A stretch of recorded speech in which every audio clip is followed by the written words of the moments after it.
edition of the Sports War. And we are back. We got the full crew in the house. That is what it's all about. The Yankees, out of any team in the league, are the best equipped to handle a blow like this. I think there is a higher power at play here. He's due law of averages. That dude is the ultimate scrub. It's trash. Yeah. Every person you have in there is fucking trash. Next game, you're going to see a big performance. You can see it in the end of the game, and I'm just totally stoked and excited for this. And we are back.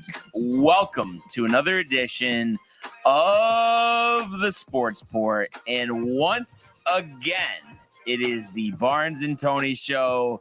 Anthony, how are you, my friends? I'm doing very well, dude, but not as good as you, dude. You look a little tan today, man. Do I look tan? Yeah. But do you think it just because using the hat presents a shadow over me? Well, maybe. It's funny too. I feel like I've gotten to this point where I almost look weird not wearing a hat. Yeah, like, hat percentage is over 95.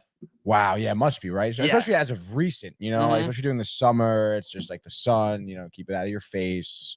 It's tough. You got to be careful, weary of the hat tan line, dude. The hat. Do I have a hat tan line? There's a little bit of disparity. So that was just a call out. Just like a nonchalant call out, Yeah, I guess you could say that. I'm just looking out for you, bud. You're looking out for me, Tony. Yes, dude. How considerate of you. Oh, dude. Oh man.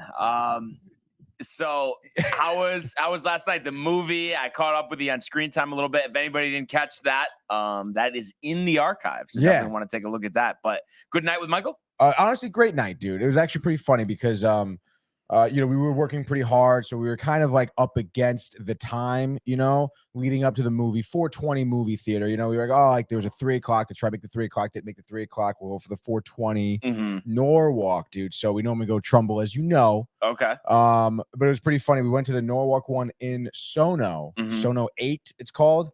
Actually, like Mike was saying too on the ride home, like they really have like tremendous customer service. Like literally we've been there maybe 3 times now, and every time it's like the people are chatting you up. They're like kind of like just being nice, because sometimes I'm sure, well, you may or may not know this, but sometimes the movie workers, may or may not hate their jobs, so they're just like miserable sometimes. But the people over at Soto 8, great job. We were in a smaller theater because this was like a smaller budget movie, so that was cool. And it was an interesting movie. If you guys want to check out, the full in-depth review, obviously on our YouTube page in the Screen Time playlist, will be the first video there for Sound of Freedom, which really was, a pretty good movie, obviously gearing towards, a broader message and collective, like get the world to change sort of deal. So, I mean, the message is there. That's supposedly, always good, dude. So, Tony, sometimes you think you could slip one by me. Come on. You know what I'm going to say. What? What are you going to say? Just take a guess. Bad movie? Basically, yeah. Like, it's just, you're not interested. You're not excited. I know it. I don't know. Again, it was a true story, dude. So this guy really did this, which is really cool. Like Homeland Security, saving children getting sex trafficked and stuff. So that's awesome. But there wasn't like, like the acting was okay. Yep. There really wasn't as much like, I guess like action, like it really wasn't, they didn't really do a great job in building a lot of suspense and kind of keeping you on the edge of your seat. But there were some good spots. There were some older actors in there that were good. So, it was definitely a seeable, watchable movie. Yeah. And that's where I'm going to leave that. Is Lincoln the Lawyer going to make it on your next watch list? It's pretty funny because last night, I was like just popped on Netflix as I went to bed and it was advertising Lincoln Lawyers. So yes, it probably. And then we'll bring me in. Yes, I'll do my double header one day. Yeah, dude. Yeah. I'm down with that. I feel like that's going to be good stuff. Maybe we can get a few episodes in between now and Friday. Cleaning Lady too. I feel like is one you need to watch. The show? I mentioned it a while ago. Season, I guess, is it 2 or 3? I think it's 2. But hasn't come out yet. Do you watch these shows, or is it like, say I'm coming to you being like, yo, we got to watch this tonight? Like, it's a collaboration. Is it really? Yeah. And I, me, I get it. I have the reputation, don't like movies, don't like shows, but I feel like a good crime law drama I'm all in for. It's just I don't need Comedy Hour. I don't need Danny DeVito. You know what I mean? It's just that stuff is like enough. Like we're not even discussing that. But something that's compelling, something that's not the same storyline as every other movie. You know, oh, the people fall in love at the end, blah blah blah. Like you know what I mean? Not that. Like it just has to be main character out of nowhere, popped, done. Like you know what I mean? You don't want it to be predictable. Yeah, very true. Have you ever seen The Departed? No. That's a movie? Yeah, it's like a classic movie. It's probably 20 years old or something. Yeah. Martin Scorsese. You got, like Mark Wahlberg's in it, Leonardo DiCaprio, Jack Nicholson. That is like classic. Like you don't know anything that's really gonna happen next, and it's crime. It's about cops in Boston. Okay. So it's dope, dude. It's sick. We should think about that for your future. All right, we'll consider it, Tony. The company will consider it. Yeah. I saw. Was it Lonnie getting riled for screen time yesterday? Yeah, Lonnie was, dude. He knew a few things about Sound of Freedom. So yeah, he was chiming in a little bit. Obviously, the man is well versed, so that's always good, dude. Yeah. That's good stuff. So once again, anybody who missed that, you definitely want to check that out. So we got a couple of things to discuss here. The first, as we always do on a Wednesday, we do have actually 2 PGA Tour events, but obviously we'll focus on the Scottish Open. That's where all the good players are playing. But before we do that, no, it's golf related. You can leave it up there. But I guess just some terms of, and I don't know if I mentioned some of this yesterday or not. Did I mention anything to you yesterday about the terms of the PIF PGA Tour agreement? Okay. So, some stuff leaked out in terms of, what they're looking for in this agreement. And, it's not finalized and the investigation and, how all that stuff works. But a couple of things that they had in there was like that Tiger and Rory were going to own a live team and then play in 10 events a year. And it's like Tiger hasn't even played 10 events in the last 5 years. Like you're telling me he's going to play 10 events. And whoever is ahead of it, I don't know how it's Alessir might be part of his name. I don't know. I'm not sure how to pronounce his name, but who's the head of the Public Investment Fund? He is requesting membership at Augusta National. Really? like just to give him, just because a lot of people that are on the board of the PGA Tour, members there, vice versa, even though there's not a direct relationship. So that was just another, one of the stipulations. What a chief. Yeah. And then, what else is ridiculous? And I get it because, we talk about how baseball, hockey, basketball are lagging behind the NFL in terms of views and revenue and stuff. But do you know that still, and once this deal is finalized, then they'll change it. But as of right now, the PGA Tour is a non-profit organization. And so is the NHL. Really? It's like, that's just one of those things like that's Josh Donaldson batting cleanup. Yeah, but I don't understand, how is that like even allowed though? Because like clearly plenty of people are making profit. Like, is our research team getting on it? I can try. Yeah. See if we pull anything up on that.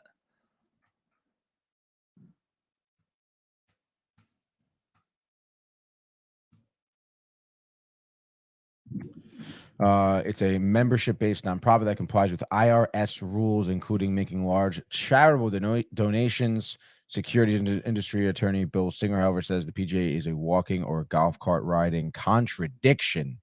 Oh, wow. Seems like people are clearly been trying to dispute this, it seems.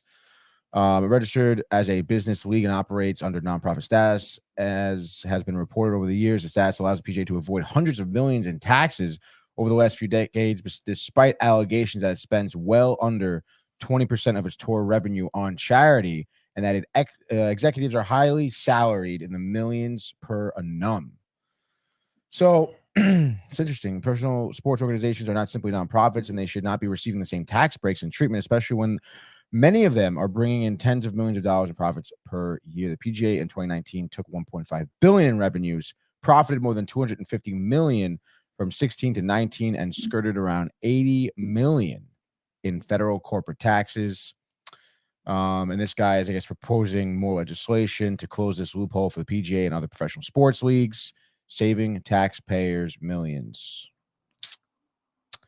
So yeah, dude, the PGA insists critics misunderstand its structure. Oh, the PGA is clapping back. It says it is different than being a nonprofit, or as some often confuse the PGA Tour as a charity or a 501c against their various codes, whatever. We are structured to promote our members' interests, meaning the PGA Tour players in this case. This woman said in an email, while charitable nonprofits must serve a public good and be supported by the public, a trade association such as the PGA, which is what they're kind of trying to identify as, has been dedicated to charitable impacts throughout its history to the tune of more than $3 billion generated for the communities in which we play and beyond since 1968, it says. That's pretty interesting. So, I mean, it sounds like kind of a crock of shit, if you ask me. It does, but I think there's two parts to it. Right.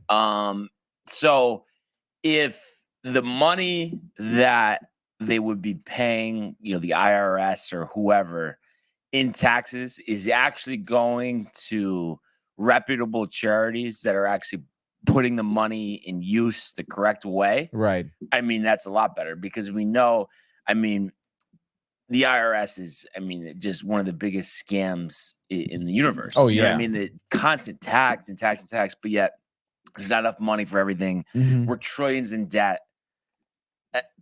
I don't think we're all blind on this one. No. Like, you know what I mean? It's just so that's like that is the Donaldson batting cleanup. Yeah. I mean, if let's say I managed the money for like Downtime TV, Right. and I was trillions of dollars in debt for the company, I would be fired.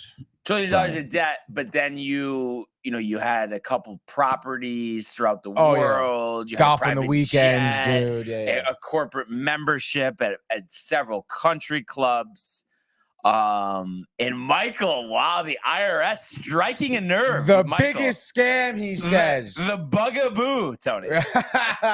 Says they are robbing us, and he wants Barnes, the future president.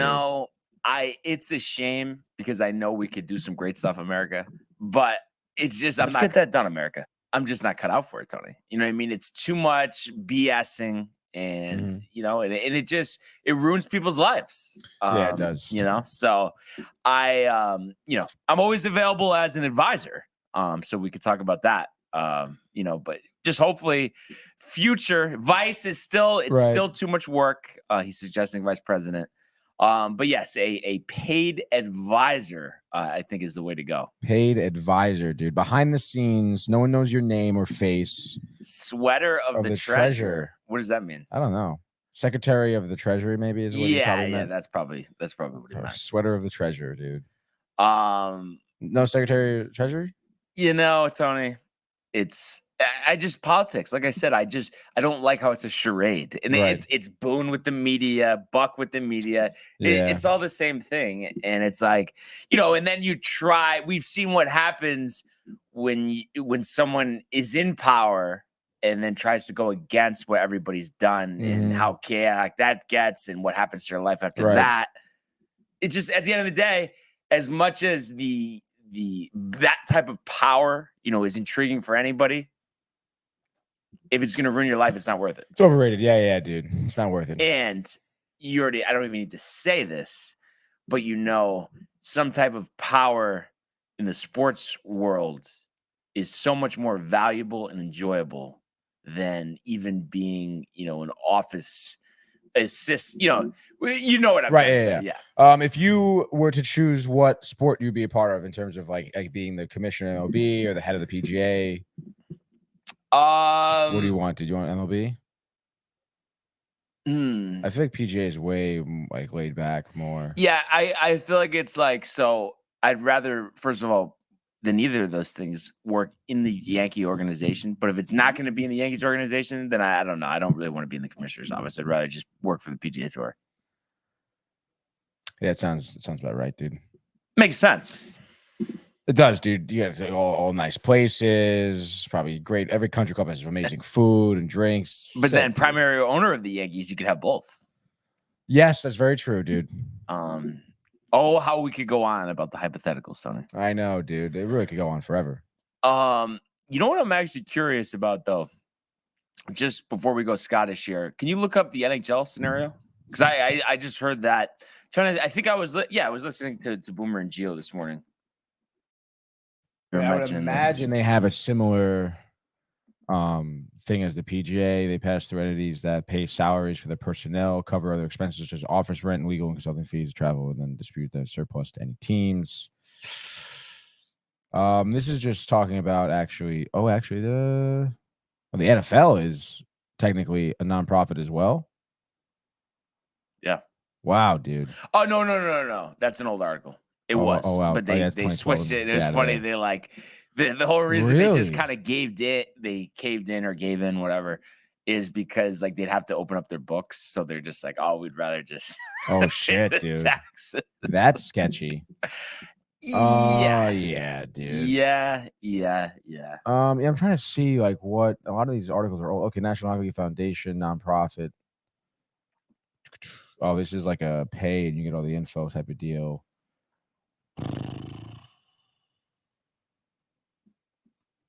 All these are so old, these articles, like 2014, 2015. I mean, it's got to be the same deal where, there would be an article saying that they're now for profit, which they're not. They're not. Boomers usually, right on it. But I don't know. I think like I don't know, that phrase where the PGA is like, oh, we generate money for the communities in which we play. I mean, where's I want to see that.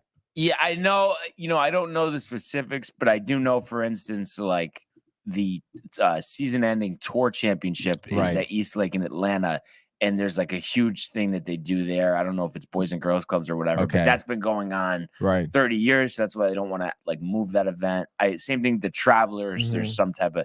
So I think it is out there. They do sure. give it back. Yeah, and I think what's made them. Have to, you're referencing the profits they made those years and stuff, but they can't pay these elevated purses. So that's just demoralizing. Between that and then the COVID season with no attendance, that's just wiped out. Yeah. That's why the Saudis have come into play here. Those damn Saudis. So I just thought that was interesting. I just wanted to it is look that interesting. Up. I'm going to become a nonprofit. Yeah, why not, right? It'd be sick.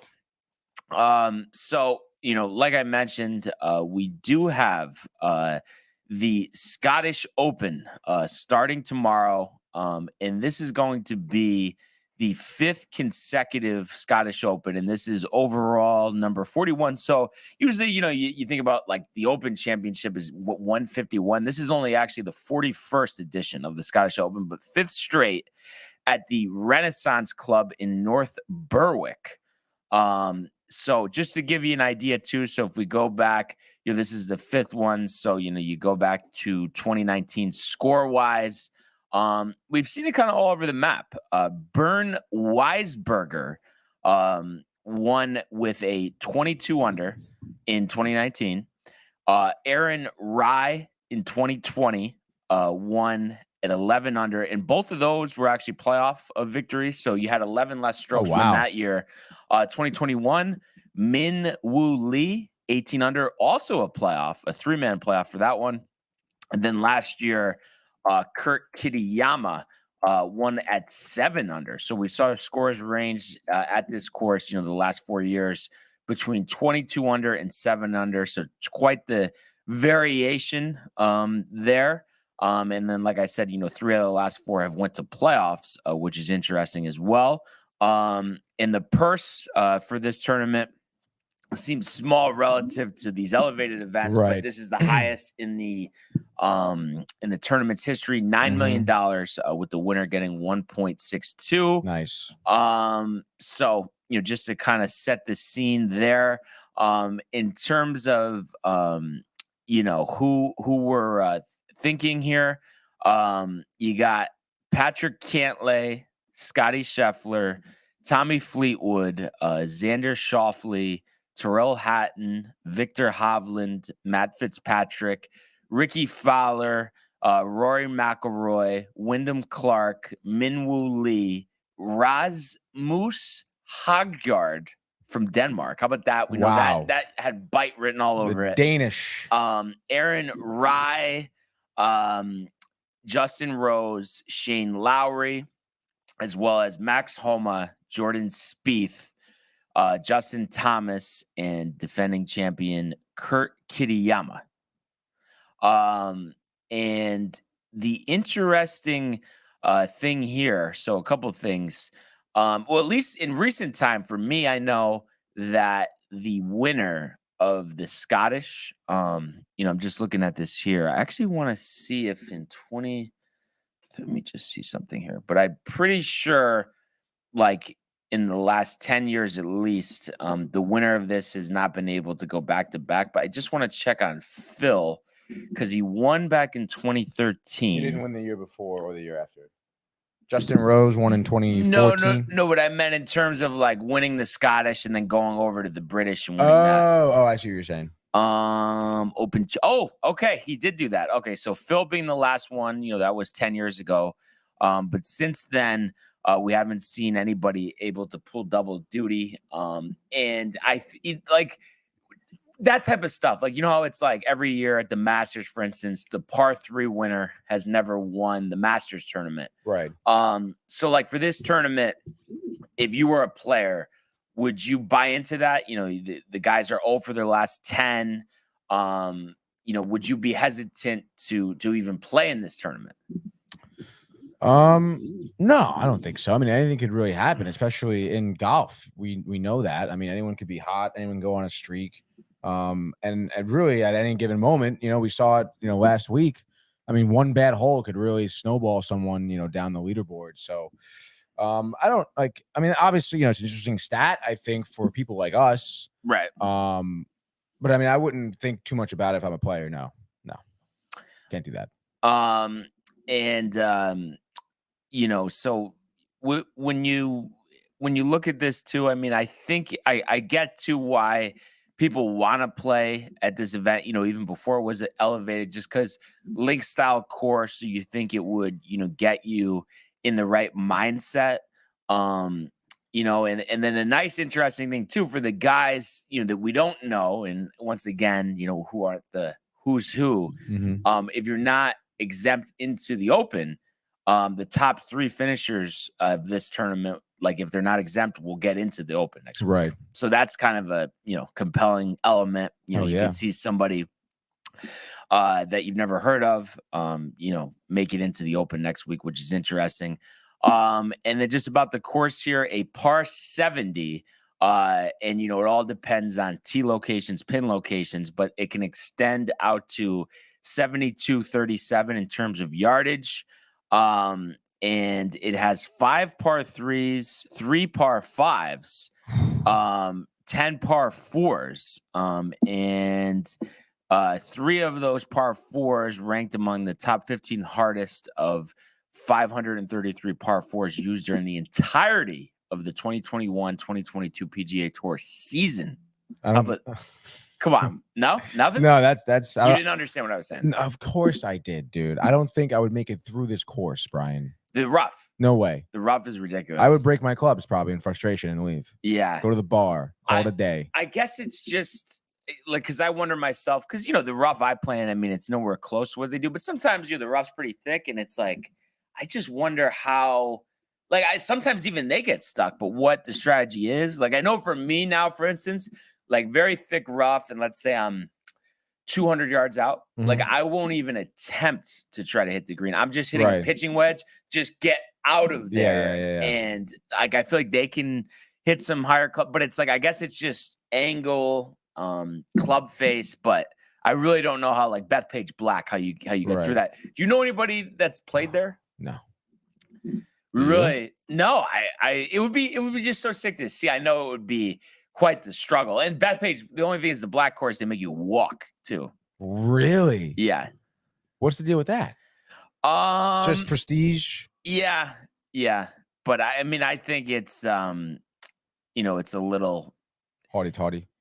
Yeah, like even I don't know. Like, and I know I forgot what it is, but there's some tournament that they're letting you use rangefinders now. I don't know, one of the majors or something.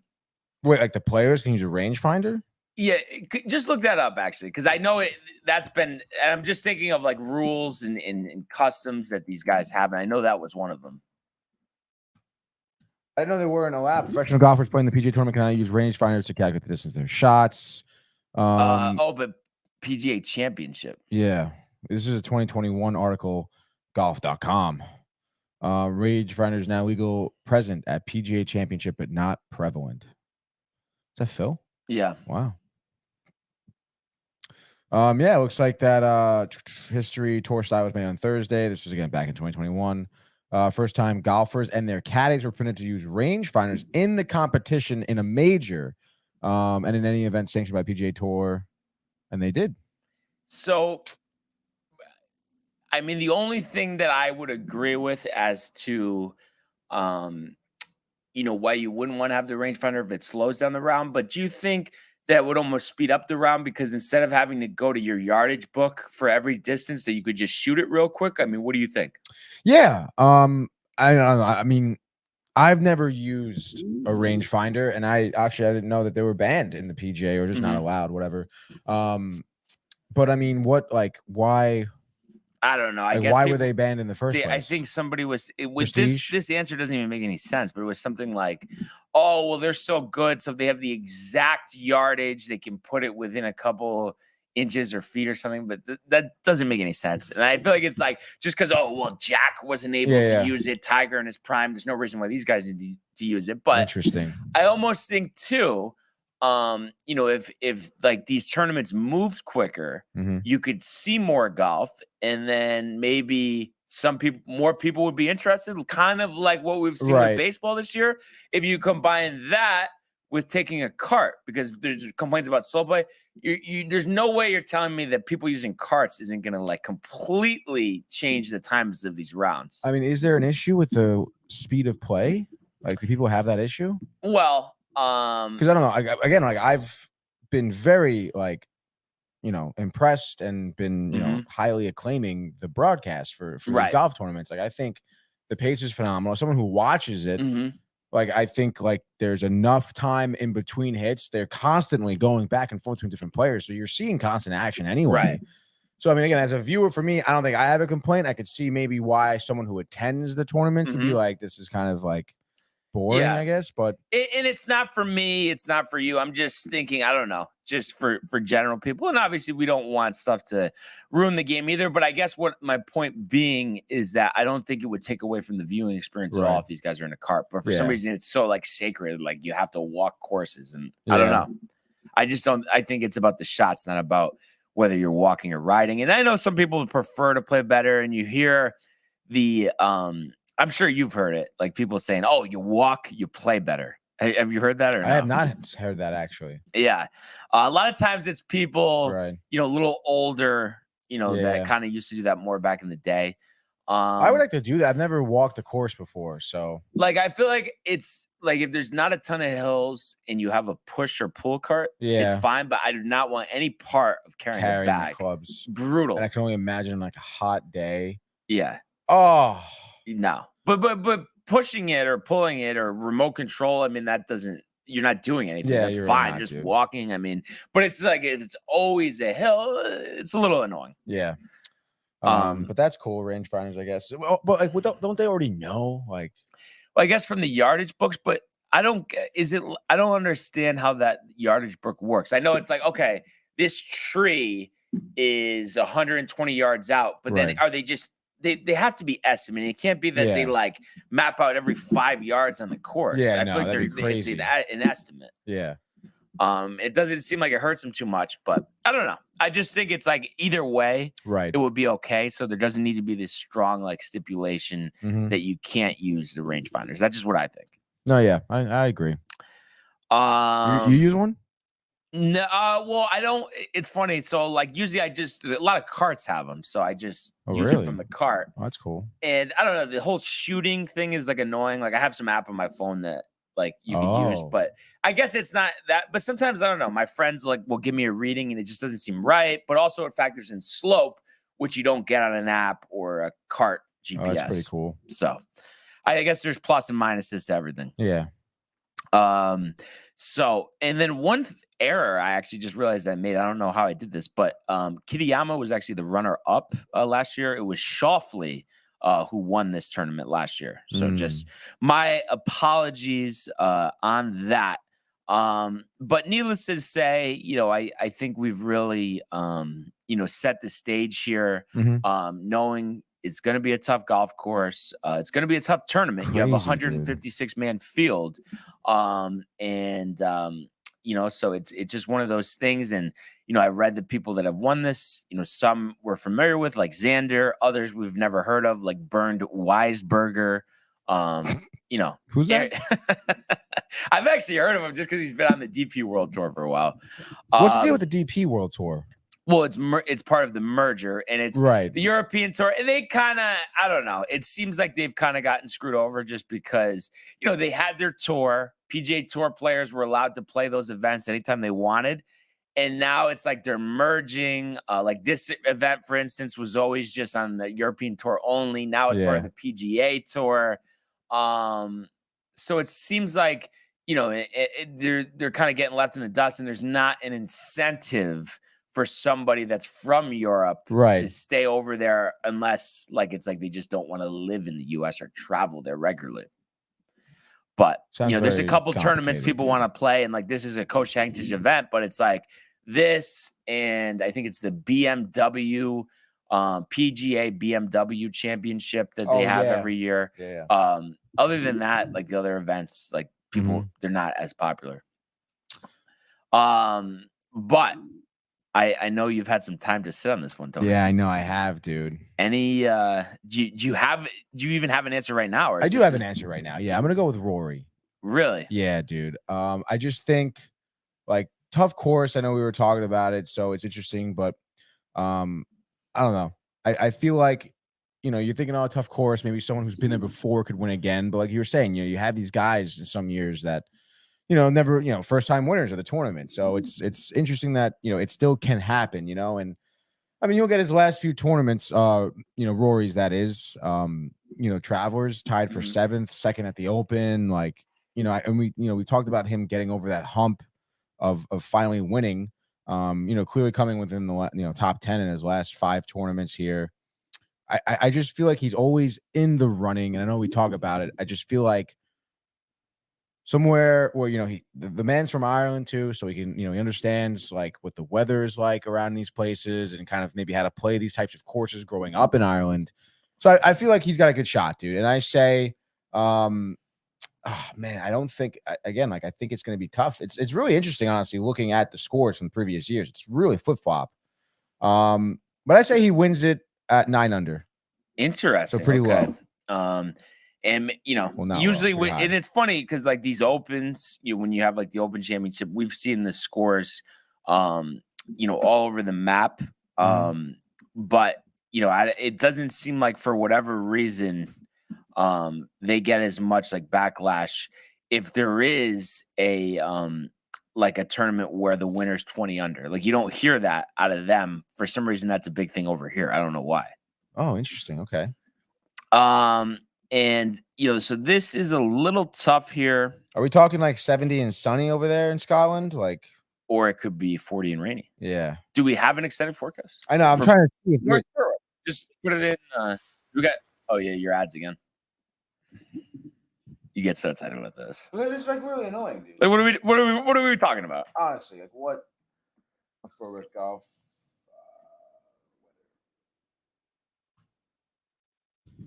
This weekend, oof, buddy, thunderstorms on Friday. And Saturday, Sunday, rain. 76, high of 82 on Saturday. So high 70s. Scattered to low showers. 80s. I have lightning and thunder for Friday. So, but it'll all sort itself out. Probably, dude. Thunderstorms likely, potential for heavy rainfall. High of 78. This is on Friday. Winds 5 to 10 miles per hour. Chance of rain is 70%. Thursday should be good though. Oh wait, no. Thursday is just cloudy. Yeah, Thursday's fine. But then Saturday we move on to a 52% chance of rain. Humidity at 82%. Yeah, Sundays is basically the same thing. So, but again, we were just talking about yesterday the lack of accountability in the weather association over there, dude. So you really never know. Although, who knows? I don't know how, other countries do their weather reports and stuff like that. So maybe they're more accurate. Who knows? Yeah, you never know, but it does seem like they have a tendency at certain things to just do a better job than we do for whatever reason. Other countries across the pond. I don't know. Really? Just certain things. Like I don't know what. I can't name something specifically, but like stews, broths. Yeah, that actually, yeah. Yeah, they definitely I would agree with that. And then, what I don't know, what is it? Something with? Is it like they have a big break during the day at work or something? Isn't that or is that in Italy? It's only in Italy. I don't know about Europe in general, but I know Italy they do that. It's like a 3-hour lunch break nap and shit. Why is that what you want to do? You want to implement that? Dude, you got to become president if you want to start implementing these rules, dude. So I'm gonna go with somebody who's not at the top of the favorite lists here, but I feel has had a resurgent season. He's been in a lot of tournaments. He won at the Pebble Beach Pro-Am back in February. Missed cuts at the Genesis, the Arnold Palmer, and the U.S. Open, but also top 10s at the Canadian Open, the PGA Championship, the Players Championship, and the Texas Houston Open. So and some other good finishes, 12th at the Charles Schwab, 16th at the Masters.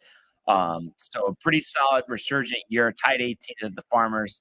And I am, of course, referring to Justin Rose, Tony. And I think this sets up perfectly for him.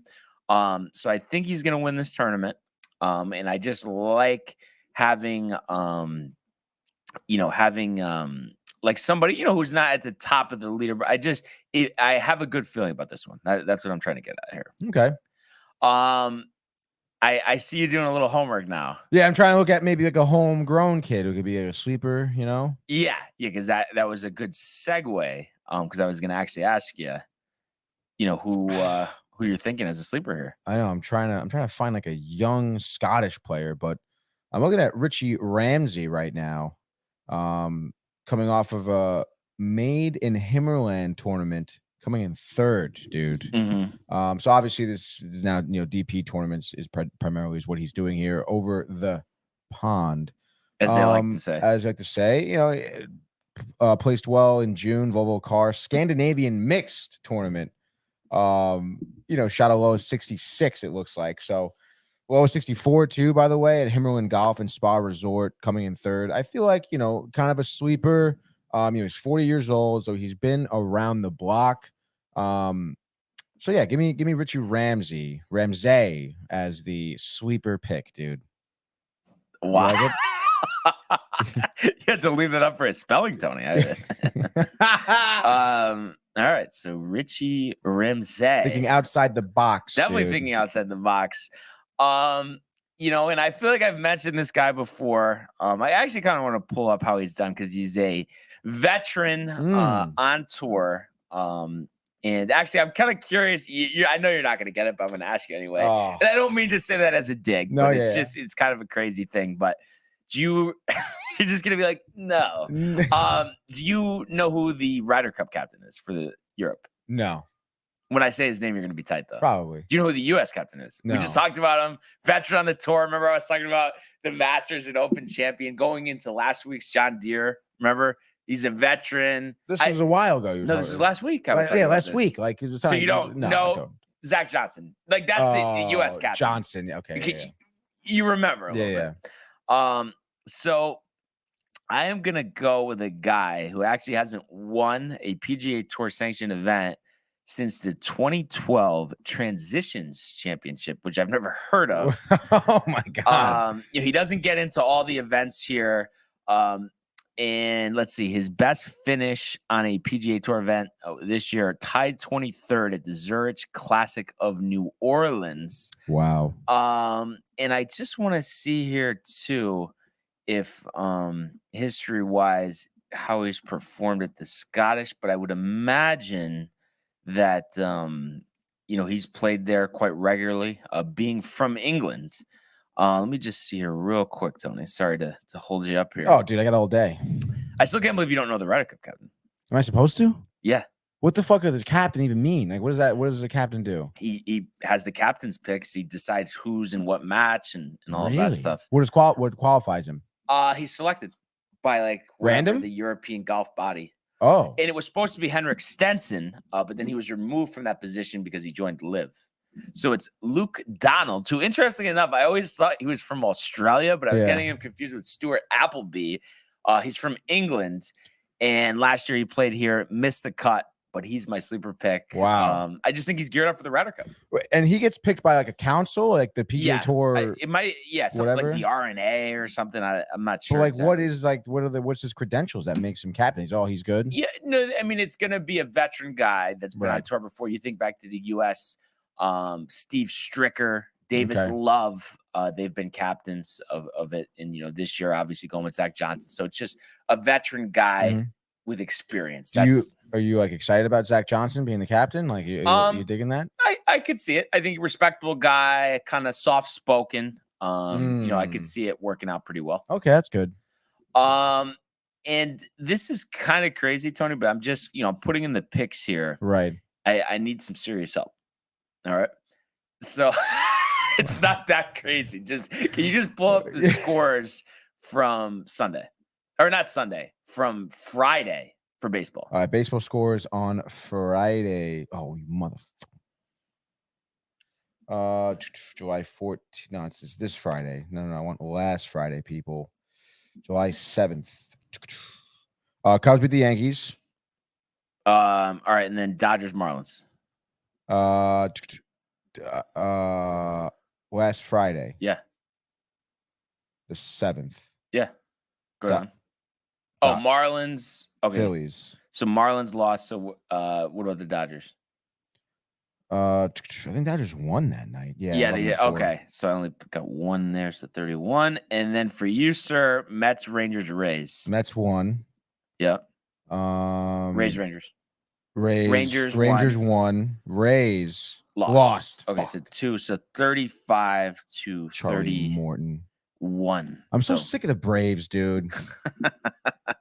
The whole infield last night for the NL was Braves. I was talking about this with Corey and Mike last night. I mean, I understand he's playing well, and I know I mentioned it to you yesterday, but Arcee's not an all-star. And it's ridiculous that Grissom's in the minors. It is. Yeah. I don't want my God, so stupid. Hear Why? About fielding. Honestly. Okay. Ridiculous. So I just thought that was crazy. But Austin Riley looked really good, though. You know what? This is a good segue so Matt for Olson Tony. Looked pretty good, too. The world of Major League Baseball.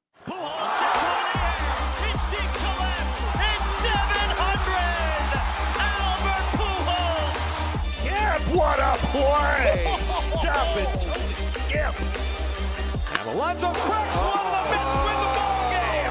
Out of sight. And it works at 100 miles an hour. 14 strikeout. Drove deep to left field. There it goes. See ya. All right. So we did have the All-Star game last night, and I know I was feeding you, Tony, some updates while you were doing screen time. Yes, it was very nice. How much of this did you get to catch live? Not a lot. After when I got home, I think I caught like the last inning, honestly. Really? Okay. Yeah. Okay. So but I watched the highlights, obviously. So I saw the catches in the first inning, dude. Garrett Cole, I don't know, man. Yeah, perfect. First inning, 9 pitches. I don't lucky, know, man. Dude. Got lucky, dude. Well, if having two good outfielders out there. Come on, that's just one of those things. So it's kind of interesting, and as everybody knows by now, the National League winning this one 3-2, winning their first All-Star game since 2012. And, yet again, a low-scoring game. We talked about how it was like that last year. But yet, I found myself thinking that for an all-star game, from what we're used to seeing in other sports, and I know we touched on this yesterday, but I just feel like it's the most competitive and the most realistic all-star game by far in any sport. Yeah. No, I mean, They're trying. They're pumping 98 They're out there. trying exactly. Like you have these, like the pitchers aren't throwing softballs out there, like, Right.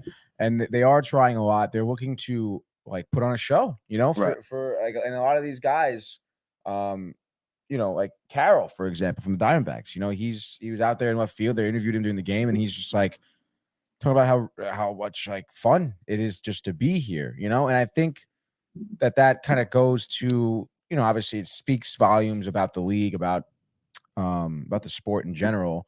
But they keep it simple, Right. Like there is nothing different about the game. There's nothing crazy going on. Like other than the home run derby, it's not like they got some weird events going on where it just makes it feel gimmicky. It feels like a game.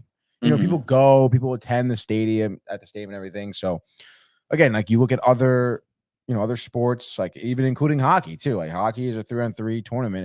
That's not like real hockey. They focus more on, the other events too that can kind of get a little dragged on and out of hand and feel, kind of forced.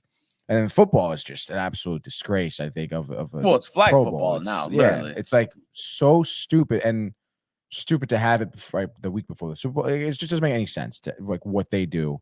So baseball does a phenomenal job, and I think like the players too, like make it great. Like seeing the interview with Freeman and everything. Like it was cool, dude. It's like a really cool thing to be a part of, as a viewer, because it's cool to be a part of as a player. Right. Right. Yeah. And I heard this today. I think it's winning players get an additional 25 Gs, and people interviewed 10 Gs, Tony, to be mic'd up on the field for an All-Star game. Are you serious? Oh, yeah. They get paid to be interviewed during the game? Yeah. Are you kidding me? Mm-hmm. That's kind of ridiculous, Brian. Yeah. But I think it would be like, I think it was Hader was talking while he was pitching. Yeah. That's got to be tough. Yeah, no, it is. Is that the case for when they do it in regular season games too? No. But they do the outfielders though, which I don't know, man. I just feel like that's kind of towing the line, like to be too much. But I know they wouldn't do it in a playoff game. No.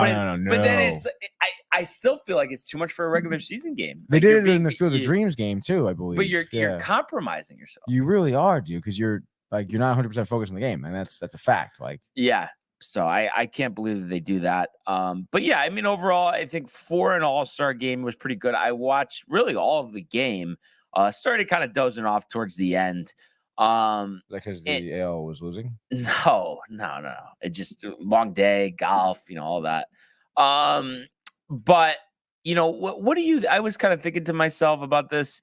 Do you think that they've ridiculously made the rosters way too large? It's like, because nobody could pitch more than one inning, and nobody had multiple hits last night. Nobody plays the whole game, like all that stuff. I think Luis Ariz had multiple hits last night. Luis Ariz, Tony, was the only one who had multiple hits. And you think about all the people that played in this game. Right. Yeah. I don't know, man. I think I don't know. Again, like the game doesn't really matter that much. So I don't mind being a little bit more inclusive. But then does that take away from the honor of being an All-Star? More, yeah. More. No, it does. But then again, like the game, if the game had more meaning to it, then obviously, like it matters more about who is playing, having your best players out there. So then it matters more about being an All-Star. So I can see what you're saying with that, but again, like until they change what this game means, I guess, like yeah. And I guess maybe that could start with dumbing down the rosters a little bit in terms of how many players. But I don't know. I feel like a lot of players don't want to take it seriously, because they don't want to get hurt. Like how many players dropped out or didn't, because they were like, oh, I'd rather not, But I think there's still too many, a pretty overwhelming amount of players that do want to play, and do go all out. Yeah. And I think just see it as an honor, and they really enjoy these couple days. How many people are on the roster? Do you know? Because it is like obviously a ton, a lot. Let's see. What number would you want it to be? The same as a regular team. Yeah. 34. So that's what, an extra 8. Yeah. Come on. Yeah. It just make it I know. 26. And then, but you know why they do that Mm. is because they want that rule that every team needs one representative. That, like, either you're an all-star or not. It doesn't matter what team you're on. Yeah, that though. is ridiculous. Like every team shouldn't have a minimum number. Yeah. If you're the Braves, you should be able to be capped off at 2, I think, though. Sean Murphy, dude. It's weird though, because I feel like you have this thing, even though you're kind of tight at the Braves and annoyed how good they are, the talent and all that stuff. Doesn't seem like you really have like the distaste for them that you would think, though. I mean, it's more you're just a little annoyed. Yeah, it's just annoying seeing how good they are all the time. I mean, I told you, I grew up like being impressed with Chipper Jones. I had a huge respect for the Atlanta You used to Braves. watch the national TBS games? Of course, dude. Love Chipper. Not to mention, they did, have arguably, the best, like, pitching rotation, growing up as well, too. Like, did you see the thing about Greg Maddux? Like, it's like of all the batters he faced, he had like these certain amount of walks, and more than half of them were intentional walks. I mean, it was like insane. Or was it 3-0 counts or was it walks? There were. I think they were talking about 3-0 counts. Yeah, it was like literally out of thousands of batters he faced, it's like 120 people had a 3-0 count. And I forget, I think like out of that X amount of people he had a 3-0 count, a certain batter had like most of them.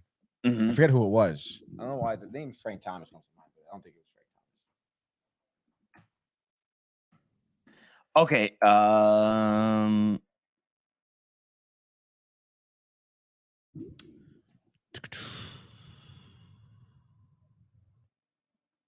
I guess his career. It was Tony Gwynn. Okay. Yeah. And I guess so. There was a. I guess they're saying that he faced 20,421 batters during his career. 644 that we know of. We are missing data for 1,166 batters. So I guess that's when his career started in the 80s. Right. Saw a 3-0 count, and 153 came on intentional walks. Oh, interesting. That's kind of ridiculous. Half of those were intentional walks.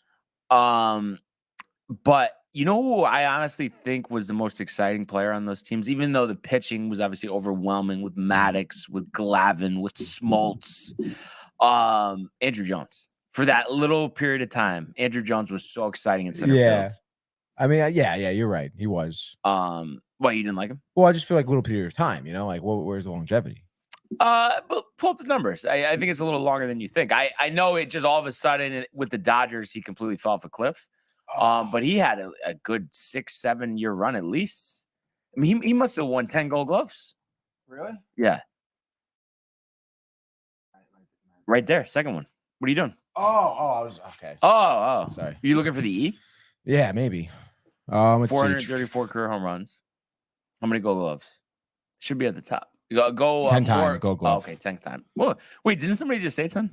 Did you? Yeah, literally 30 seconds ago. Glad you're listening. Let's Former see. Yankee. Atlanta for 11 years. And I believe, look, so it's from 99 or really 98 to 2007. I mean, those are all pretty good years. Yeah. I mean, I guess 2022, you want to go to 2006, but that's a good 8-year run. Yeah, it's really good. All-Star game. 05, you led the league MVP home of the runs, All-Star game. Ribbies. 2000.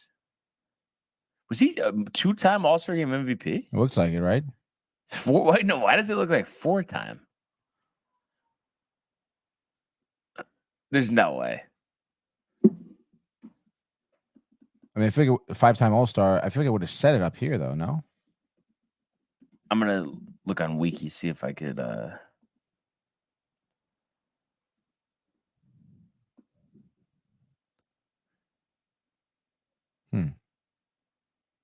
I don't even actually see it once.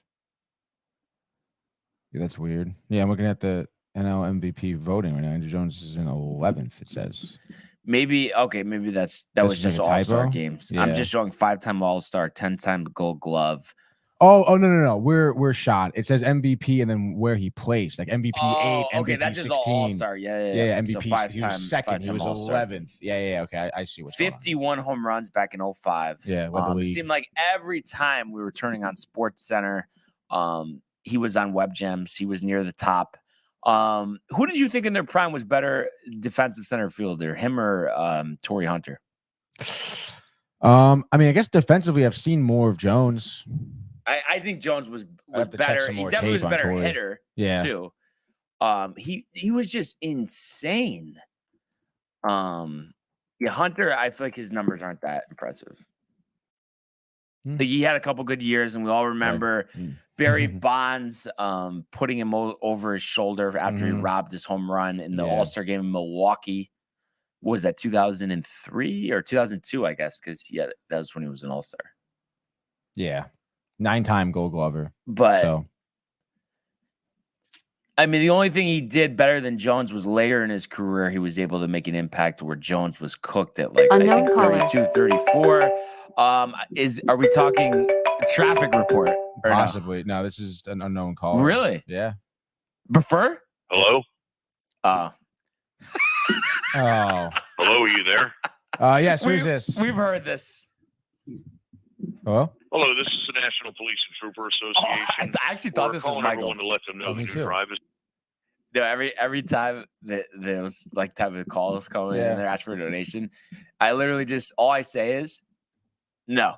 No, dude, you should see. I really thought that was Michael. Hello? It sounded like Michael. Hello. If he's watching, he's never get a chuckle out of Oh yeah, dude. So yeah, maybe we should post some tape on Torrey Hunter later. I can't. You seem tight about Andrew Jones. Did he kill the Mets that much? Oh yeah, of course, dude. So that's what it is for you. Yeah, big dude.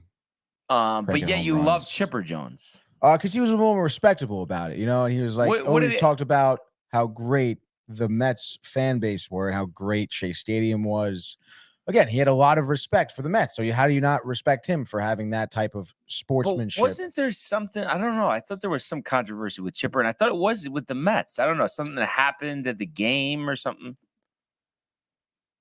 I don't know what it was. I'm just saying. I just thought there was something. I don't know. I can try to do some research here. Maybe do Chipper Jones Mets incident. I mean, I'm sure, like, you know, things probably have gotten, 2022. Oh, maybe not. Maybe I'm just thinking of John Rocker. Maybe. Come on, dude. Like, he's just such a cool guy. Fresh Air Rivals. I want to know what happened to John Rocker. What happened to John? Like, Chipper Jones made a career out of terrorizing fans. Tony, 1999. Dude, all the numbers, dude. It's just all it was, dude. But 99, Tony. John Rocker, this is when the Braves made the World Series against the Yankees. 2.49 ERA, 38 saves, 104 strikeouts, 72 innings. After that, one decent year and then career over at age 28. Mm-hmm. 1 inning for the Rays, and they said sayonara. Maybe people didn't like him. It seems like he had a certain distaste for foreigners. yeah, actually, okay. So it was definitely him that I was thinking of. Yeah, he says, I'm not a very big, in a 1999 article, while he was pitching for the Braves, obviously. So yeah. I'm not a very big fan of foreigners when asked about playing in New York. So, I mean, that's a pretty sure way to, not have a long career, I suppose, with that type of attitude. I'm actually curious because he pitched for the Mets, a little after his time with his prime with the Braves. Where are you with Tommy? You think this is funny, Brian? No, because I just know you're tight, but I'm just curious how you're gonna phrase it. That's why I think it's kind of funny. I mean, how else could you phrase it besides like, yeah, you're tight on him. It's just not. I mean, it's another example of just like not working out. You pick up a pitcher who was so good, right? Absolute dunzo. So his ERA, so 17 years with Atlanta. Glavine was 244 and 147. and had a 3.41 ERA. With the Mhm. Mets, 61 and 56 with a 3.97 ERA. Interesting how that works. But How old was he when he was on the Mets? age 37 to age 41. Seems like this is a Interesting. tradition that's been going on a while. I mean, do people in the Mets organization not look at numbers like at all? You know? Yeah, I was trying to like find like a season where it was like, oh, you know, he was pretty good, but No. I mean, just no strikeouts. And his lowest ERA was 3.53. I mean, I gave you some 200 inning seasons, but Yeah, that's cool. Home runs. Well, I mean, I guess didn't give up a crazy ton, I suppose. it's crazy how like he's almost 60. Yeah, it is Like all those guys that we grew up watching, like crazy. we do have some comments that we missed out on. Oh, sorry. Been diving deep. Oh, Felix from the company. Let's go, Let's dude. go. He says I couldn't root for the Braves because of John Rocker. Called NY, and why it's so funny. Called NY fans New York, but also called them out for being degenerates, specifically the Mets fans. He also could not root for the. Yeah, right. He said that John Rocker got the yips. He said. Interesting. So like a Interesting. Rick Ankiel situation. Yeah, I suppose so, dude. Has Felix commented before? I don't think so. I think Felix Ortiz from the company is a little bit new. Shout out to the company. Yes. Guys. Appreciate Shout you out tuning to in. the company, Yeah. Lonnie. Where are you, bud? I know you're ready for the second half. I think he's resting up, gearing up for the second half of the baseball season. Oh, definitely, dude. I think Dave was off today. Oh, so it was just Grassa? Yeah. Okay. I think maybe Damer was on with him too. You know what? Actually, this is such a stupid comment, but if you could just clear this up for me. So, Ray Santiago, Right. they always just call him Raymond. Yeah. Or Okay. Santiago. But then who's Santi? Is it, the other guy? Santi is a actual host guy, like an actual analyst. He's not like a producer. He's just an analyst on the show? Well, he's like a host or Santi Star. Like when they say Santi Star, they're not talking about Ray Santiago. No. But it's weird though. But what's his name though? No idea. Because they always just say Santi. Santi from Rothenberg and DiPietro.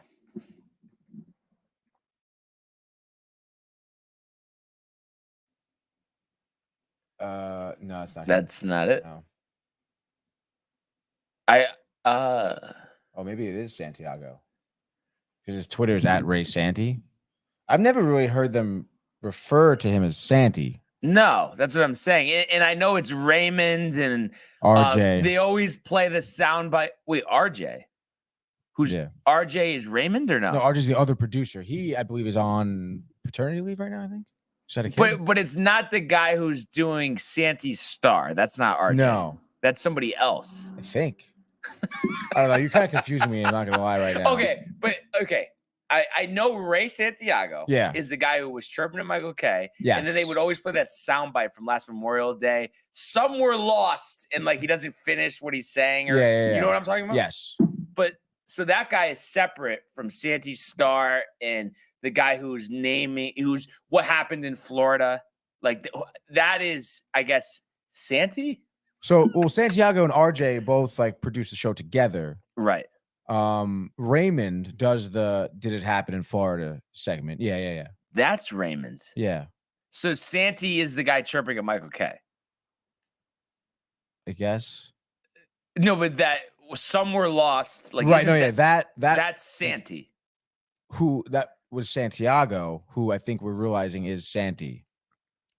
But I'm still, so I guess it's just RJ and Santi, and that's it. There's no third person here. No, there's two producers. And the guy but what happens in Florida? Okay, that guy is on paternity leave. Yes. Okay, I got you. We're trying. There's a lot going on. I'm surprised Felix hasn't said anything. It's pretty tough. Like when we were at the beach bash, like I didn't know anyone's faces, dude. Yeah. Yeah. Because it's like obviously like Rick and Dave because you see photos of them, but then like RJ, I was like, oh, wow, you're RJ. Like, Ty Butler's like, wow, like.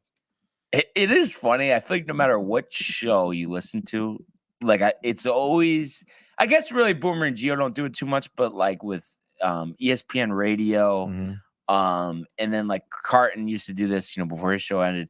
I think it's always like poking fun at the producer. Like they Always. love it though. They Yeah, get yeah. so excited to do it. I think there's something about like, yeah, I guess there just is something about it where it's like, oh, I'm over here at the table. Yeah. I'm the host. You're back there. You do all the grunt work. And then it always seems like, oh, they don't like them. They there must be, and it's always It's like a it's the play. exact opposite. Yeah. It definitely is. It's an act. Is it part of the Boone charade? Tony? Yes. Yeah. Like yeah, you're yeah. tight about it? I mean, I think it's a little sometimes overplayed, you know. Because like you said, it's like every show almost. But what you about like but what's the deal with like the back and forth with Rick and Dave? Like when like it seems like they're giving each other like a real hard Right. time, and Dave, like when Dave seems tight, like do you think he's actually tight? Yeah, I do. But the whole time Rick is never tight. Rick, he's constantly just joking around. Yeah, definitely. That's gotta be. But then I think Rick is also the type of guy who just like kind of forgets about it afterwards. He's like, I'll yell it, explode at you, and then that's it. Yeah. You said you had a couple good minutes with him at the back. Oh my god, yeah, dude. Like we have a great interview with him. Wow. Like I think it's our best interview. Did you ask him anything about the NHL? No. Like, okay. No, I didn't do many sports questions. I kind of kept it to the event itself. Oh, okay. You know, we did a little bit of trivia. Did he get the trivia? Yeah. I didn't like. I asked him a question like, "Oh, like, what do you think about the people? Like, what are you gonna say to like people out there who think like who are your haters? Who don't think you're really that smart? I think you Google stuff." He goes, "Well, ask me anything, right? Like, give me who went to college? What college?" And he was like, "Who's the first guy that comes to your mind?" I said, "Bruce Brown." I said, and he got it, University of Miami. So there you go. Yeah. You know what? One thing though I don't like that they do is, and it's not that I know, like you're saying, like Rick knows a lot of stuff, but for Stump Rothenberg, I don't think it should be a team effort. Then why is it called Stump Rothenberg? Yeah, I know. You know I know. what Where he helps him out. If it's going to be officially both, that's fine. Yeah. But I feel like don't call it Stump Rothenberg. You know what really bothers me sometimes when he's like talking out his thoughts. Yeah. And the caller's like, no, it's not that guy. Yeah, he's not even an official. And thing. I'm like, oh, why did you say that? Yeah. I find it very rarely, but occasionally I feel like I hear him struggling on something that I know. Does that ever Really? happen to you or no? When it's not like some president question. Yeah, or something. there's been a couple movie questions that I'm like, I know movie that. questions. Yeah. But for the most part, the sport, I mean, he knows almost all the sports stuff. And even if he doesn't, like, even if I know it and he's like kind of struggling with it, he still ends up getting it. Yeah. You know, which is crazy. So yeah, it's gonna be interesting to see. I wonder too how, like, it's really gonna be interesting how he's gonna get through this. Like, if the Mets second half isn't what you're hoping for, or a lot of people are expecting, how he's gonna get through that. I mean, it seems like he's checked out. Yeah, honestly, like listening to him talk about the Mets, it just seems like, yeah, it's like at this point, it's like seems over. Yeah. Because I haven't like listened to too much of his Mets stuff. Like, is he all aboard about the trading guys or no? No, it doesn't seem like he's about trading the young guys. But he wants to trade Scherzer and Verlander. Yeah, he'll be down. He's like, anyone is available, really, basically. Yeah. So, be interesting to see. I'm blanking. Who are they starting the second half with? What do you mean? Like the Mets? Oh, the Red Sox. Right. Oh, like what team? No, Dodgers. Or first. not the Dodgers. The Red Sox is next weekend. Dodgers this weekend. Gotcha. Yeah. Dodgers, and who's in between? Royals? No. It's Dodgers at home, and they're at home against someone else. Isn't it an American League team? Fuck. Let's look it up. Gotta look it up, dude. The Mets, the schedule. Chicago. Yeah. Okay. So manageable, Tony. Very manageable, dude. Oh wow. During the week, Chicago tickets as low as $3 on Wednesday. That's what happens when you have a midweek series against the Chicago White Sox. Yeah. Luis Robert, you see, didn't play in the All-Star game, a little banged up from the Derby. Jordan Romano left the game yesterday with an injury. Just random stuff, nothing you could do about, but that's tough. Yeah, no, that is tough. But I guess, I don't think Chicago was looking to trade Robert, right? He's too young. No way, dude. Building foundation. So you said you basically just caught the ninth inning of this one? Yeah, basically. So yeah, like I was saying, I saw the whole game. Greg You know, Kimbrell, dude. those catches, Kimbrell, I couldn't believe that Robbie Thompson, his manager, let him go to 30 pitches. But you know, just looking at this, I mean, it stood out to me. You know, like we talked about in the first inning, those catches were unbelievable. We were talking about how ridiculous it is that Sonny Gray. So good. It's like, and then they're people are trying to say, oh, well, they try to change how he pitched and stuff. But I think he was too nervous. But it's unbelievable. It seemed like his career's over. Now he's made all-star teams. You know, it doesn't make sense. And I think the biggest surprise to me, well, first of all, I thought once Kimbrell walked 2 guys in the 9th, I thought there was no way he wasn't going to blow it. And it seemed like it was almost a made-for-TV event with Julio Rodriguez up with a chance to send everybody home, but he ends up walking before, you know, Kimbrell gets that strikeout to end the game. That was very surprising. And then the fact, too, that Elias Diaz, only 9 home runs, a 270 hitter, wins the All-Star Game MVP and hits a home run off Felix Bautista, who's seemingly looked unhittable this season. Do we have a way to pull up that highlight of that home run of Diaz? Yeah. Let's see. I don't know. Maybe it's going to be. Oh no. I thought. Yeah, this gotta be it. That should be it. It's gonna be an ad. Everyone stand by.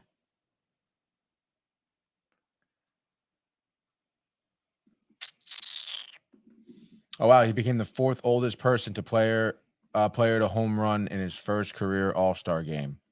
I mean, good story for him. You know, put in the tough work.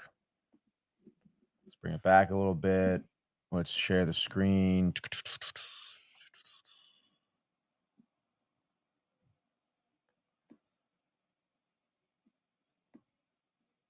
Here we go.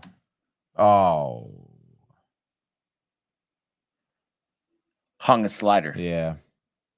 Wow. Lower middle. Wow. Yeah, I was going to say, I didn't think he was going to catch up to a high fastball. I feel like all the home runs were off of like hanging like sliders or hanging breaking balls. But a hard thrower like Bautista against Elias Diaz, I mean, how does he not just throw a fastball? I know. Yeah, maybe he was like feeling himself. I mean, slider still clocked in at 87, so. Yeah. But it's so much, that fastball is just so hard to hit. And I really wanted to see the extra inning home run derby. I know, that would have been sick. Because it was 3 players and just 3 from each league and then 3 swings only. So it's like total toss. And we were talking more and more about it, Tony. We got to get rid of the time form. We got to go back to 10 outs. It will be insane. It will be way better, I think. But sure. So I hope that they do that. But overall, I mean, I think these 2 days were very successful for Seattle. I think they were a great host city. And I think, both events were entertaining. I don't know, what you think. I mean, versus some other All-Star games that maybe I didn't watch, and I watched more of this weekend than probably I have of the past couple. But I thought overall it was solid for what it is. Yeah. I feel like it was definitely there's more juice around it than last year, I think. Yeah. Yeah. So I hope that they go back to that. And then one other thing I was just thinking about, I heard this morning, and, I think almost everything Gio says is wrong, but Boomer was saying, he watches not just the Yankees and the Mets, but just out of market games, like a random Cincinnati game and stuff. And he says he thinks because of the pitch clock and just a general interest that there's more fans at games and that baseball is finally making some traction after seemingly going the opposite direction the past couple of years. What do you think about that? I mean, obviously Full House last night, right? First All-Star game there in 20 years. So you understand that. But. Yeah. I also think that, in terms of their attendance last night, I mean, I just think Seattle in general has been kind of working on, I feel like, bolstering their attendance and their popularity too. Right.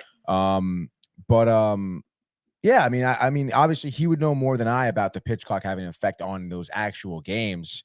But yeah, I mean, I'm if that's what got fans in the seats, I'm about it. I mean, it's interesting because I feel like the first kind of, I guess, breakdown of the pitch clock was the fact that it made it better for TV and not as good for people attending the games because you couldn't really leave your seat because things were just happening so fast. So that's interesting. But again, like if people know, like, hey, I can get in and out of a stadium in 2.5 hours. Like, 7 o'clock game will be out by 9:30. We can go out to It's the not gonna bars be 4 afterwards. hours. Yeah. I'm not gonna go Obviously, I'll be 17 more innings. inclined to go to the game and be ready to go out afterwards. So, But do you notice it though from like the games you see, or are you really only watching Yankees and Mets? Like you haven't really seen too many national games. no, not really.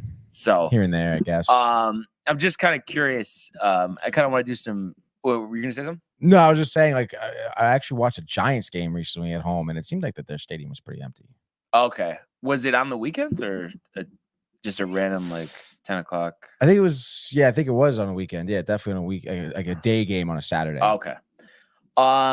So, and I'm gonna do a comparison to last year, but if your best guess here out of the 30 major league teams, how many are averaging at least 20,000 fans per night? Out of the 30 teams, I don't know. I'll give it like, let's say, 17. So 24. 24, really? Up from 20 last year. Dude. And obviously, the season not over yet.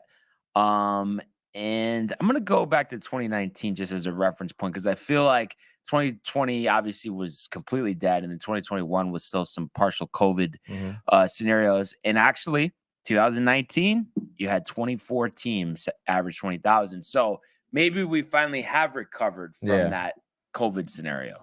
Oh yeah, definitely. I remember like the first game back where, it was definitely the Rangers was the first team to allow fans. Mm-hmm.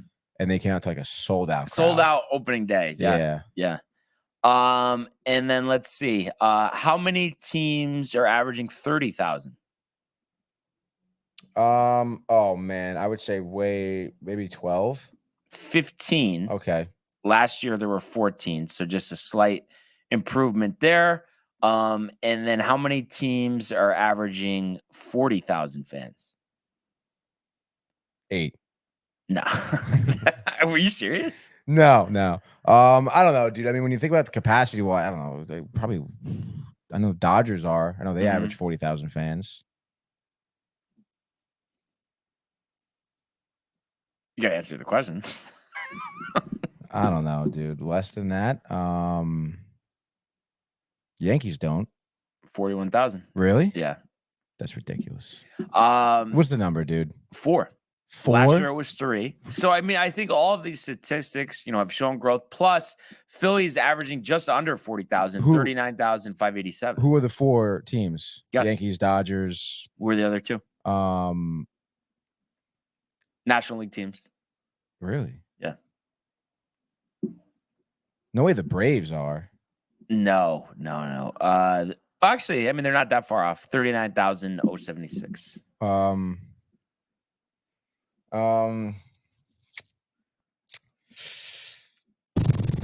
don't know. Who is it? I'm gonna give you one more lifeline. I want to see if you can get it. So one place is like one of the nicest places to go. Weather's very consistent. We've talked about it before. Team's performance isn't exactly reflecting the attendance numbers. Should be so easy. Great place to go. One of the biggest disappointments this year. Like the Cardinals? Well, the Cardinals are one of the teams, right. But that's not who I was talking about. This team is loaded and they're under 500. I can't believe you're missing this. Loaded under 500. Great weather. Shoes. I know you keep saying that. A lot of places have great weather. Tony. Like the Padres? Yes. Oh my God, I almost think you were messing with me. I'm not kidding. I think you're messing with me. They average over 40,000 fans? Yeah, 40,378.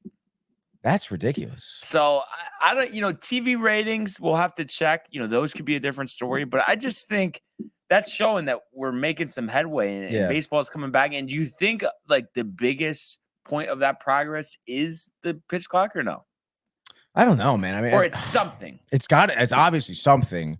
But if it is the pitch clock, again, I think it's a hard thing to kind of pinpoint. Because like you said, I mean, finally, I think recovering from the COVID season and stuff too. I think getting people in the ballparks people are still afraid to go to out to theaters and shit still, right. So, outdoors though. Yes. I think that makes a difference. Well, yeah, definitely. So yeah, I mean, I think it does have to do with the pitch clock. I think it does. I think the duration of the game did have a negative impact on people watching, attending games, stuff like that. Especially the younger, I think, audiences of MLB, which is something that the MLB has been like doing almost a terrible job in trying to appeal to younger audiences. So, yeah, Understandably so. Mhm. So yeah, I just think that was interesting. But other than that, Tony, I guess really, just thinking about what's coming up this week. Big week. Tomorrow, I think, we'll take a look, more of an in-depth look of what's coming up in the second half. Maybe some playoff predictions, award predictions, as well as maybe some trade deadline predictions as well. As well as a live look in and a detailed update on the Genesis Scottish Open. First tee time, 2:15 a.m., Tony. So there'll be plenty of golfers out on the course by the time we start tomorrow. Yeah, that's good. Everyone will have teed off, actually. Really? 9:42 is the last tee time. That's pretty crazy, dude. 2:15. Are you setting your alarm? No. I would be more apt to do that if it was a major, maybe, but probably not, just because, especially like the first day. I mean, you're up at 6, like you can still watch a decent amount of coverage. Like, yeah, true. When does the coverage end? Like on like tomorrow? 10. So I mean, you got to think probably 2 o'clock something, and then I'm sure Golf Channel will have a rerun. Yeah, encore presentation. So yeah, exciting stuff. Did you say who the 4th team is, by the way, that averages over 40,000? No. Did you have coffee today? No. You say Dodgers, Yankees. Oh, Cardinals. Tony. Right, Padres. Yeah. Coffee after this or no? Yeah, is that kind of funny? I'm going to the chiropractor today. Oh, chiropractor. Dr. Proper, the guy that Mike goes to. Right, Dream is Free episode? Exactly, dude. Dude, he's honestly like a great guy to talk to. Awesome. And we're doing a little bit of an exchange of working here. So I'm going in today. They're gonna X-ray me, figure out what's wrong with me, Brian. There you go. Yeah. Wait, I didn't know you're really nursing something that heavy though. No, nothing. It's just like a almost like a general health thing, Oh, okay. Like I don't know if you've ever been to a chiropractor before. No. But they're not like, it's just for like general, like, nerves coming out of your spine, make sure everything's healthy and keeping it that way, sort of deal. Not that I'm fighting any ailments with my back. No ailments from the running outside. No, pretty good actually. No general soreness. Oh yeah, definitely some general soreness. Most of the feet. Oh, the calf. The calf muscles get sore, dude. Yeah, especially like around my apartment. It's a little hilly. Yeah. So I think that kind of the calf stretches are key, dude. Very key. Yeah. Last question for you on the way out here. A couple days ago, I don't know if it was Monday, but you told me that there's reason for optimism second half of this baseball season. We've had a couple of days to reflect, the All-Star game and stuff. Starting on Friday, are good times ahead, Tony? Yeah, I think so. Coming out hot of the All-Star break, dude. Definitely. Series wins, both teams? Yeah. Wow. Lots of offense. You're gonna destroy the Dodgers, yeah. Alvarez, probably, I don't know, 2 home runs in that series. Has to be. What's very interesting? I can't believe I almost forgot to mention this. And I do agree, Alvarez. I could definitely see that, especially big stage out in LA. Right. Brett Boone was on CBS Sports Radio. You remember him, obviously. 2001 Seattle Mariners. And then Ungatz in the home run derby. I don't know if you remember that as well. With the 10-out days, like no home runs. Trash. Oh, literally my God, no home runs. Dude. Like 0. That's so funny. But it was like the weirdest interviews. This guy, Zach Gelb, is he related to the Mets? Steve Gelb? No, it's Gelbs. No, I'm saying Steve Gelbs is. Okay, so it's not. It's somebody else. Zach Gelb with an S? CBS Sports Radio. But he interviewed him. I don't really know him too much, but they randomly bring him up on Boomer and Gio. But he said in an interview, his source isn't Aaron Boone, his brother, but that Aaron Judge is coming back right after the break. That's what he said. Isn't that so odd? It was like a dead serious interview though. It wasn't like a joke or anything. Did they believe him? I guess Boomer was kind of, like he was saying that that he could see it happening. Why else would he say it? And that his source was definitely. But it's like it is kind of odd though, because I don't think Aaron Boone would want him to spread misinformation. Right. But so you believe him? I just feel like they would want to test him out in the minors. I would think, right? Would you? Um, I probably Yeah. wouldn't. I don't know. yeah. Well, the one thing they were saying, like, well, God forbid that he re-aggravates it. You'd rather Right. have him get hurt in the majors or something. But I don't know. I guess. I mean, the goal is for him to not do that. Yeah. So But I mean, I'm sure despite the dire circumstances, like you wouldn't want any semblance of doubt before you put him out there. yeah, like that of him being Yeah. re-injured. Yeah, of course, dude. Like he should be 100% So regardless. what's your, let's say it was a serious interview. What do you think that's about? Do you think there's any logic behind it? What do you make of it? Of him saying that, Yeah. I think he's maybe talking a lot of pocket.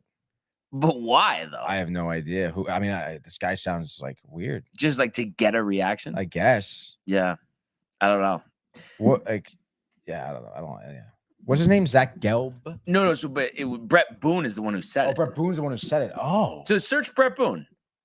Let's see what comes up. News, anything? Aaron Boone's brother believes Aaron Judge will return soon. So is that like this is 28 minutes ago, by the way. Yanks Go Yard. Such a cool website, I'm sure. Continues toe injury. His appearance today. Today's show. He appeared on the Today Show. Manager Aaron Boone, Hardaway, Brett Boone. Oh, this is from Zach Gelb. Here's Zach Gelb. Yep. Said he heard some chat.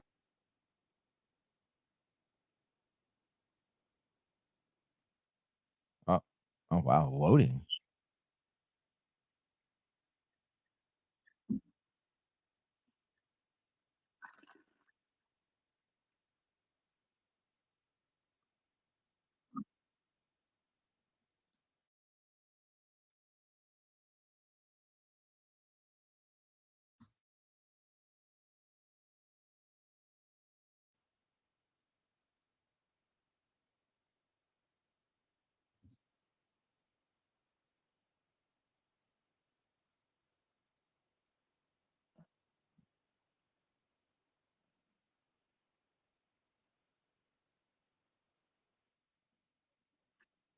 Sounds like Aaron Boone might be a source. So what's your I mean, what does Brett Boone do now? I don't know. Nothing? I don't think so. Like he doesn't have any standing relationship with the Yankees organization. No. Then I think it's like, well, who the hell is he? Like I understand he's his brother, but it's like you should not be talking about. Do you think there's any chance that he just did it to pump up Zach Gelb? So everyone's going to go listen to that bite. He's going to get listens, more views on the show. I mean, it's definitely possible. I mean, again, but I mean, that's like something that's like Brett Boone, you're like never going to go on again.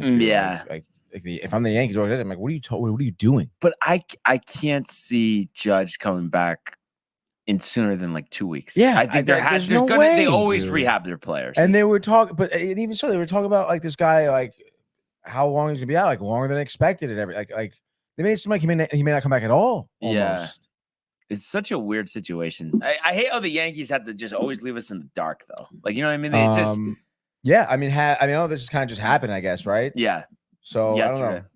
And I almost was, because then it just made me think, Yankees leaving us in the dark. Right. Michael specifically with the speculation that he's not going to come back. And then I was almost thinking, like, boy, like the way they were playing, way they were hitting, did they like have information that we didn't have? That it was basically like, unless like there's some miraculous recovery, that he wasn't going to come back, and that's why the guys were hitting so bad. Oh wow! Not that that's an excuse, but that was just something that came to mind. So. I'm sure someone's going to be asked, like. Actual Aaron Boone will be asked about this interview. It's got to come up, right? Like, yeah. No, I know he's just going to go, yeah, don't really have any updates at this time. He's working through it. Classic. Biggest Chief of all time, or Cashman is bigger? It's tough because I feel like Boone just you hear him talk more. Yeah. So I kind of lean towards him a little bit. Now, Cashman, when he does speak, he does portray confidence. Do you think he has more doubt than he makes it appear? Like, you think after the last couple of years, like, and just seeing all these guys embarrass themselves? I mean, he has to have some doubt. But he just doesn't share that with anybody. Yeah. Do you think Hal's starting to down the middle? No, probably not. I don't think Hal really cares. Guess we'll find out in the second half, right? Yeah. Last question. Do they make a big move before deadline? The deadline? Yeah. Yeah. Outfielder and a starter? Or just 2 offensive Oh, players? you think they're going for a starting pitcher? No, I was thinking more on the offensive side. So like a left fielder and a third baseman. Yeah. Wow. Bellinger is your favorite in terms of who you could see them getting the most? Or? I feel like they would lean more towards the bargain of Bellinger rather than going for like a Soto. Okay. Jeter suggested it on the set yesterday. Going for Bellinger? Soto. Really? Yeah. I think A-Rod might have mentioned Bellinger the other day. But... I mean, I like we talked about Bellinger too. That's a good move. In terms of third baseman, I mean, I don't know, dude. You know, for Arenado? No, he's too old. He's having a good year, but I'm done. I'm done. Anybody, I don't even want anybody 30 years old. I don't want to bring in anybody that's older than like 28 years old at this point. What are you gonna give up for Brett Beatty? You mean Brett Beatty? Yeah, you want Brett Beatty? No.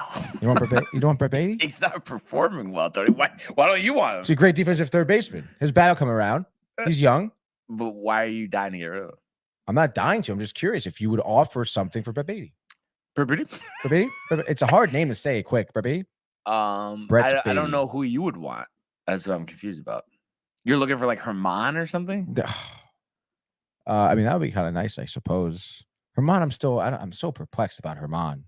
Yeah. Like, is he going to be consistently good, do you think? I think his best case is like 3.8, 3.9. Yeah. Right. What do you think? Because he's gonna have those games where he just gets popped. Hammered. I know. You see it so often. But I think the thing is the reason why he doesn't have a dominant fastball. His best pitch is a curve, so it has to be really having that sharp bite. Mhm. If it doesn't, he gets hammered. Yeah. I think that's the simplifying it. That's what it is. It's crazy. But yeah, I don't think any Yankees Mets trades are on the horizon. They haven't done one, or I know they did Stanton and Heredia. Was there one more recent than I that? don't think so. Do you remember the Stanton Heredia trade? Vaguely. Mike Stanton? Try not to. Or Mets Yankees trade. There was something else. I just forgot what it was. Kendall Coleman for LJ Mazzilli. In OT. Castro for Joey Rodriguez. Oh, of course, dude. What a stupid trade that was. Although, I mean, Castro sucks anyway, dude. But Joey, oh my God. Homered off of Castro's on the Diamondbacks now. Yeah. Alvarez homered off of him. Yeah. I know. And Miguel Castro looked like pretty promising too. I don't know what happened to him, dude. He still throws 100. That guy. It's like, but it's pitch selection. I know. Location. Yeah. Joey Rodriguez though, what a fucking bum. I know. But so it'll be interesting to see what happens. Exciting stuff. But once again, great show today. Really appreciate everybody tuning in and continuing to comment, like, and subscribe. All of the archives on the YouTube page, Tony, Michael, Renee, and Costume, the merch at downtimetv.com. Oh, yeah. We want everybody to enjoy their day, and we will see you mañana. Hey guys, Tony here from Downtime TV checking in. I want to thank all our fans out there who's been liking, subscribing, sharing our content. You guys are the best. You guys are our bloodline. You make us love what we do. Thanks again.